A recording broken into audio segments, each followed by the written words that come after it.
Portparolka Evropske unije Maja Kocijančić izjavila je povodom odluke prištinskih vlasti da nijednom zvaničniku iz Beograda ne dozvoli ulaz na teritoriju takozvanog Kosova, da Evropska unija očekuje poštovanje sporazuma o posetama zvaničnika koji je postignut u okviru dijaloga Beograda i Prištine. Očekujemo poštovanje svih sporazuma postignutih u okviru dijaloga Beograda i Prištine pod pokroviteljstvom Evropske unije, uključujući i sporazum o posetama zvaničnika, navela je Kocijančić.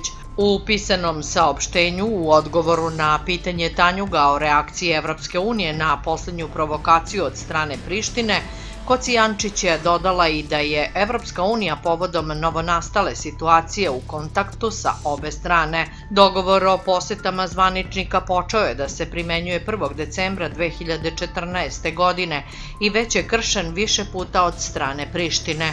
Svakog puta Evropska unija je pozivala na primjenu postignutog dogovora koji podrazumeva obaveštenje jedne strane o poseti i mogućnost ulaganja prigovora druge strane, koji mora biti dostavljen i Evropskoj uniji koja je nadležna da posreduje u slučaju potrebe.